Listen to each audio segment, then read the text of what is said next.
Hola, bienvenidos una vez más a Relatos en la Ventana. Os hemos hablado aquí en el canal en reiteradas ocasiones del Premio Ribera del Duero, que es el más importante que se otorga a un libro de relatos inédito que se entrega bianualmente acá en España y que no solo es importante aquí en España, sino que es importante a nivel hispanoamericano. También os hemos hablado del Premio Setenil, que el Premio Setenil aquí en España lo que hace es premiar al mejor libro publicado el año anterior, de relatos también, evidentemente. Bien, pues el autor que os vamos a leer hoy, el español Javier Sáez de Ibarra, tiene el honor de haber sido el único hasta el momento que ha ganado los dos premios. En 2009, con este libro, Mirar al agua, ganó el Premio Internacional Ribera del Duero, fue el primer premio además que se otorgó, la primera edición de ese premio, y en 2014 ganó el Premio Setenil con este libro Boulevard. Javier Sáez de Ibarra es un español contemporáneo, nacido en Vitoria en los años 60, se dedica a la enseñanza, él es profesor de secundaria de literatura en una escuela de los alrededores de Madrid, y como autor tiene publicados 5 libros de relatos, todos en Páginas de Espuma, y recientemente ha publicado 2 novelas. También empezó publicando poesía, es decir, que ha abarcado muchos géneros. Y bien, pues como una muestra voy a leer del libro que ganó en 2014 el Premio Setenil, este Boulevard que os decía, voy a leer un cuento de este libro que se titula Sacar al perro.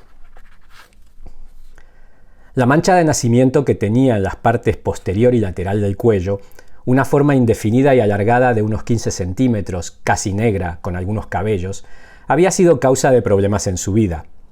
Por ejemplo, pensaba a veces no haber conseguido una relación estable. No podía esconder la mancha durante la mayor parte del año porque en su trabajo eran muy estrictos respecto al traje y al pelo corto de sus empleados. En cambio, en invierno sí. Salía recién entrada la noche a pasear con las solapas de la gabardina o del abrigo bien altas y deambulaba por las calles a las que el frío iba descendiendo y donde la gente se batían en retirada. Sus paseos se habían convertido en un hábito. Después de la oficina, entre pasadas las 7 o las 8, recorría su propio barrio o los aledaños. Caminaba al azar o buscando nuevos destinos alejándose un poco, movido por la inspiración o el deseo de aliviarse de las tensiones. Al cabo de unos días ya le eran familiares las personas que cerraban sus tiendas, los que esperaban el autobús en la marquesina de siempre, los que dejaban la basura en la acera. Una noche conoció a una mujer joven que sacaba a su mastín a pasear y vivía en un portal a unas pocas manzanas de la suya. Tendría menos de 30 años, usaba ropa deportiva y zapatillas para aquella tarea, y debía sujetar con fuerza al animal que literalmente corría al pie de un árbol junto a la casa para satisfacer sus necesidades. La mujer entonces se agachaba, recogía con cuidado los restos en una bolsa y los arrojaba a la papelera que había allí mismo. Él la vio hacerlo varias veces. Luego, más tranquilo, el perro emprendía su merodeo olfateando los coches, la base de las fachadas, los bancos, lo que se iba encontrando. Su dueña seguía ese recorrido a la distancia de unos metros de la flexible correa que los unía. Es verdad, como dicen los que no sienten afecto por los animales, que es el perro el que saca a pasear a su dueño, y no al revés. Él terminó por acostumbrarse a esa vulgar ceremonia, y si los veía no se marchaba hasta que la mujer y su compañero se alejaban calle adelante. 2 o 3 días de cada 5, calculó, se producía su encuentro. Una coincidencia que acaso revelaba su atención hacia ella. Sopesó si era atractiva y concluyó que lo suficiente para cualquier hombre solo. A veces eludía adrede el portal y el resto de su paseo no sufría lo más mínimo. Semejante interés o semejante tedio o parecidas impresiones lo animaban. Otras veces gastaba su tiempo en seguirlos, aproximadamente 1 hora, hasta que los dejaba de vuelta en su casa y él continuaba hasta la suya. Descubrió que estaba casada. Un hombre, alto, fuerte, que tendría unos 10 años más que ella, se ocupó una tarde de sacar al perro. Hizo lo mismo que su mujer, salvo que después cruzó la calle y se dirigió, sin entretenerse, a un parque que distaba unos 300 metros de allí. Quizá la chica se encontraba enferma, habían discutido, o simplemente decidieron intercambiar sus papeles. En cualquier caso resultó una anomalía.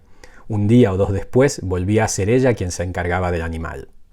No tardó en conocer su nombre, cuando la oyó llamarlo. ¡Silo! El mastín se debatía con un cachorro de menor tamaño que lo atosigaba. No fue obediente, tampoco empleó toda su fuerza. Examinaba al otro perro desde arriba, atento, paciente, quizás socarrón.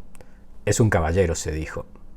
Cada tanto él se quedaba por ver un partido, una película o cualquier programa de la televisión. Si en lugar de pasear después del trabajo volvía a casa, la pereza se le hacía invencible. Sin embargo, la idea de ver a la mujer y a su perro, más que otra razón, podía seducirlo, como una cita. Una tarde, casi enfrente del portal, y nada más salir con su perro, la mujer fue abordada por un tipo. La agarró de la cintura y la besó. Ella al instante se deshizo de él y empezó a recriminarle. Sus gestos señalaban a su marido o a los vecinos. El hombre, de su misma edad, parecía divertirse mucho. Cuando terminó de orinar el perro, él se puso al lado de ella y se fueron juntos. Su beso no dejaba dudas. Los siguió. Conforme se alejaban de la casa de la mujer, los abrazos se hicieron más largos. En un cruce de calles se detuvieron. Mientras se besaban, Silo no paraba quieto, vigilando, olisqueándolos, tensando la soga nervioso, conformándose. La escena se repitió muchos otros días con mínimas variantes. El primer abrazo sucedía junto al portal o algo más lejos, rara vez en la otra acera. Quizás el marido podía asomarse a la ventana para tener un gesto hacia ella y descubrirlos, pero eso no ocurrió. Se dio cuenta de que la mujer había ido dejando de vestir con ropa deportiva y ahora bajaba más arreglada para encontrarse con su amor, sin importarle que el animal la manchase. Tal vez su marido no se había percatado de esa diferencia, o acaso tuvieron una conversación y ella se lo había justificado. Sucedió que una de aquellas veces, el hombre que la esperaba la condujo hasta un coche. Dejaron al perro atado a una farola y entraron en la parte de atrás. No había mucha luz. Se entreveían apenas los brazos tras el cristal, dos bultos oscuros moviéndose, y el vaho que los escondía. Él se alejó, ya había visto lo suficiente. Tuvo una novia por un tiempo, que quizás se acostumbró a la mancha del cuello. También ella sufría un defecto físico, una prominencia en la nariz, el volumen suficiente como para que uno se obsesione mientras otro, por el contrario, no le da la menor importancia. Ella le preguntó, en cuanto supo que podía hacerlo, si le desagradaba. La pregunta misma delataba el significado que para ella tenía ese detalle en su rostro. Él le contestó que no, y aprovechó el momento para enseñarle su propia marca. Luego se reprocharía no haber sido el primero en contarlo. Aún algunas veces se ponía a pensar en aquello. Había terminado por parecerle una anécdota chistosa. La relación de la mujer del perro con su amigo terminó por alcanzar otro nivel. Tras un periodo de encuentros en el coche, comprobó que habían buscado una pensión. A algún arreglo llegaron para ocupar una habitación durante un rato. Sabía que existían moteles donde se alquilaban cuartos por horas, no que hubiera uno por allí. La pareja debía resolver el problema del animal. Decidieron encerrarlo en el coche de él, pero la solución no resultó satisfactoria. El perro trataba de escaparse, quería saltar, ladraba. Su comportamiento representaba la mayor protesta al alcance de un ser privado de habla. Se hacía difícil meterlo allí, pues ya entendía que su paseo se había convertido en un encierro. Tenían que agarrarlo e introducirlo a la fuerza y a veces cerrar deprisa para que no huyera. La chica solía quedarse pegada al cristal hablándole a Silo, disculpándose quizá. Los vio discutir, seguramente a causa de ello. Mientras ellos dos pasaban un tiempo juntos, él alguna vez se acercaba hasta el coche. El mastín se hallaba echado en el asiento de atrás. Le había ladrado al principio, a los pocos días debió acostumbrarse a su presencia y ya solo lo miraba. Si lo llamaba, el perro trataba de incorporarse en un espacio demasiado estrecho. Si lo volvía a llamar, movía el rabo, emitía aullidos lastimeros. Tal vez Silo intentó morder al amante de su dueña en alguno de los forcejeos o ésta no pudo sufrir más su encierro. El caso es que cambiaron de estrategia. Empezaron a dejarlo atado a un banco, junto a la entrada de la pensión. La mujer sacaba una cadena que escondía en su abrigo, la pasaba por el collar y la cerraba con un candado para asegurarse de que nadie se lo robara. Era un ejemplar soberbio, apetecible.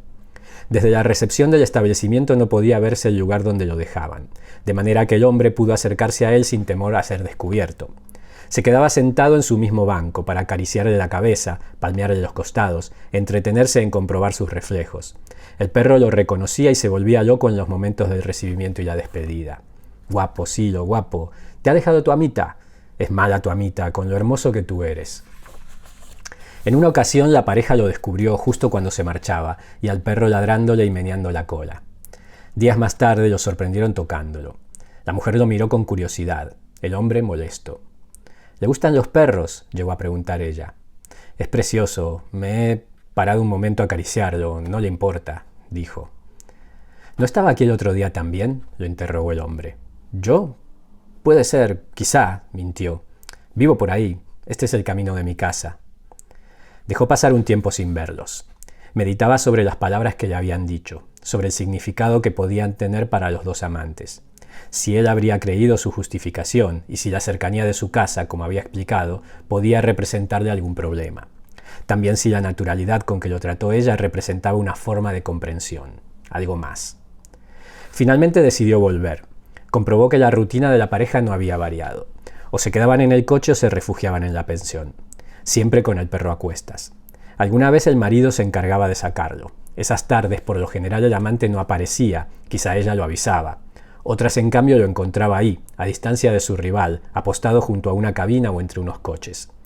El hombre que vigilaba al amante, que vigilaba al marido, quizás se percataba de la doble observación.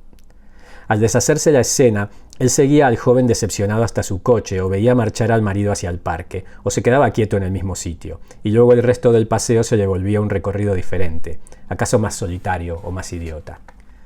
Un día de marzo, ya atardecido, siguió a la pareja hasta el sitio de costumbre. En esta ocasión, ella había olvidado la cadena o no pudo llevarla porque no traía bolso. Observó que incluso su ropa había cambiado. Volvía a ser informal como al principio. Hablaron, discutieron los dos, oyó algunas palabras. Él la obligaba a dejar a Silo allí. Ella se negaba. Por fin vio cómo obedecía a disgusto. Ató a su perro haciéndole varios nudos a la correa y se despidió de él. Primero cogiéndolo de la cabeza, después con un largo beso. Luego entraron, la mujer delante, tras ella el hombre. Ahí estaba su viejo amigo de nuevo, unido al banco, forzado a una espera que su cerebro no providente no sabía medir. Entonces el hombre abandonó su escondite, miró a ambos lados, cruzó sin despegar los ojos de la puerta del establecimiento. Se ocultó tras un contenedor de basura y cuando supo que nadie lo observaba se acercó. El saludo del animal, impetuoso, quería aflojar su atadura. Se sentó a su lado y le frotó el pelo con energía. Empezó a hablarle como si ya fuera suyo, llamándolo con suavidad e imaginando su deseo de escaparse. Silo le respondía. No hablaba con el vigor y la impaciencia de todo el cuerpo. Deshizo los nudos sin dificultad. Comprobó la hora que era y echó a andar con él pegado a sus piernas. Enseguida se puso en cuclillas y destrabó el enganche del dogal. Silo echó a correr. Se lo guardó en la chaqueta y comprobó que la carrera terminaba pronto y el perro se volvía para localizarlo. Lo llamó, le silbó. ¡Silo! Se reunieron. El hombre volvió a echar un vistazo al reloj. Luego agarró a Silo del cuello y cruzaron juntos. No quería que se alejase demasiado, aunque no parecía rebelde. Emprendía una carrerita o fisgaba en algún lugar, orinaba y al momento regresaba a una orden suya. En el parque había un buen terreno para que los animales hicieran ejercicio. Lamentó no llevar una pelota y jugar con él. Se quedó de pie considerando su fuerza, su belleza mientras corría, caminaba, iba y venía a su antojo. La mayoría de los transeúntes lo esquivaban. Unos chicos se entretuvieron acariciándolo, dándole la mano incluso. Lo miraban a él pensando que era su dueño. Él consultaba el reloj cada poco, calculaba, medía, ordenaba el tiempo, por los dos. Hacía un rato que había caído la noche. Lo llamó. Empezó a moverse por el camino de vuelta. El mastín corrió hasta él, luego se alejó, vino, volvió a alejarse. El hombre lo llamó, alcanzó la linde del parque. ¡Silo! El animal entendió el especial matiz de la orden, corrió a su lado y se quedó jadeando sin dejar de moverse sobre el mismo sitio. Él se agachó, le puso la mano en las costillas. Sentía el latido de ese corazón agitado por su libertad. Le ajustó el cierre de la correa en el collar, recibió un lametazo, lo acarició un poco más.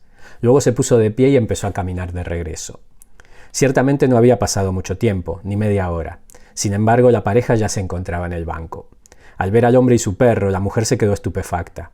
En tanto él, sabiéndose descubierto, no tuvo la opción de esconderse o dejar libre al animal para que corriera solo hasta su ama.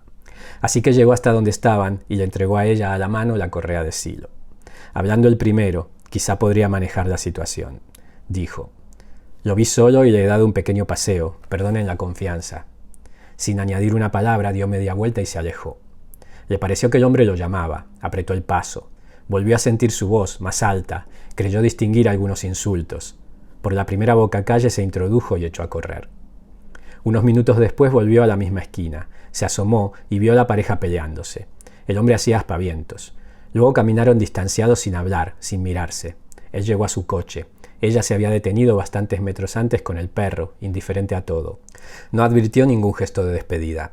El hombre arrancó y desapareció. Tampoco ella hizo el menor amago de retenerlo. No lloraba.